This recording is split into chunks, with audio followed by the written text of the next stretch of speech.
मांगो क्या चाहिए आपको। भगवान ने कह तो दिया, पर उस सभा में कोई मांगने को राजी नहीं हुआ साहब। भगवान ने कहा धर्मराज तुम सबसे बड़े हो, तुम मांगो ना, पहले मांगो। धर्मराज ने कहा क्या मांगना प्रभु, हमारी कोई इच्छा नहीं, पर जब आज आप कह रहे हो तो मुझे एक ही वरदान देना। परिस्थिति स्थिति चाहे जीवन में आवे, मैं हमेशा सत्य का पालन करूं और मुझे कुछ नहीं चाहिए, कुछ भी नहीं।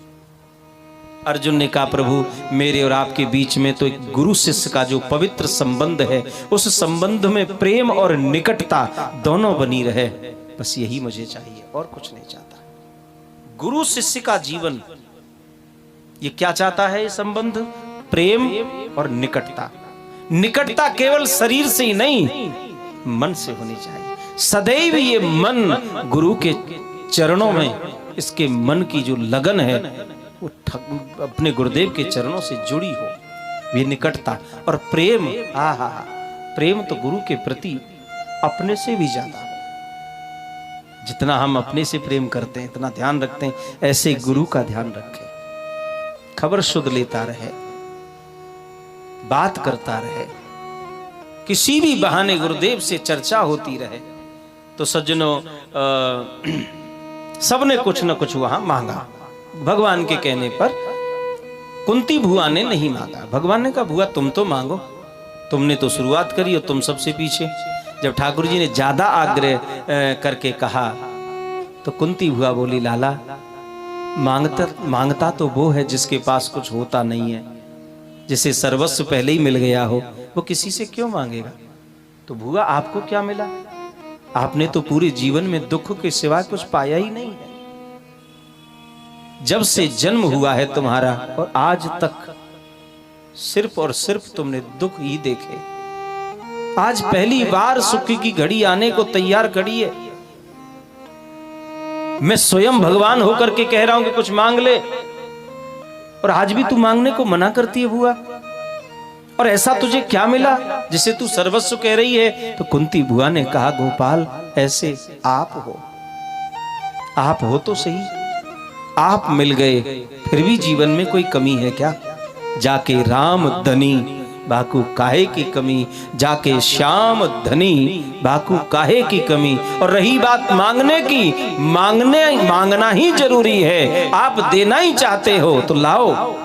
साड़ी के पल्लू को आगे किया और झोली बनाई महाराज, और कहा लाला देना चाहते हो तो मेरे जीवन से एक दुख दूर ना हो, उससे पहले मेरे जीवन में दूसरा दुख आ जाए, ये वरदान चाहिए मुझे, ये वरदान दीजिए।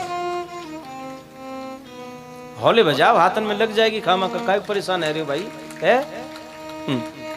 हाँ। दुख पर दुख आमे, ऐसा वरदान। भगवान ने कहा क्या कहती हो बुआ? बोले मैं सत्य कहती हूं।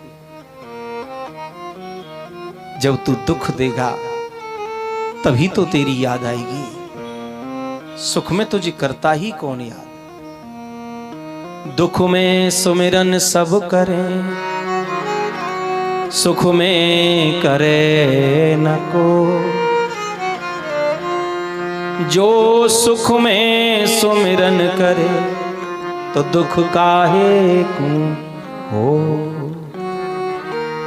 ऐसा सुख हमें नहीं चाहिए गोपाल जो लोग तुम्हें भूल जाओ। सुख के माथे सिल पड़े, सिल माने पत्थर, सिल पत्थर की होती है ना एक, और सिल के ऊपर जो चले बात का बोले लोड़ी, सिल लोड़ी बिन चटनी कैसे। तो लोड़ी का नाम नहीं लिया, लोड़ी छोटी है, लोड़ी तो फिर वो बच जाएगा, पर बेटा की खोपड़ी पे सिल पड़ गई ना, खेल खत्म है। तो कुंती बुआ लोड़ी को नाम ना ले रही, सिल को नाम ले रही है। पत्थर भी पड़े तो मोटो भारो, ताकि खोपड़ी चकनाचूर रह जाए, पता नहीं काका भर रखो है खोपड़ी में। सुख के माथे सिल पड़े, जो नाम हृदय से जा,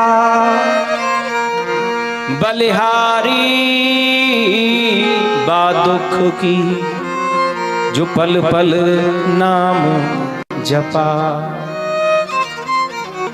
ऐसे सुख को लेकर क्या करें जिसमें जीव तुझे भूल जाता है।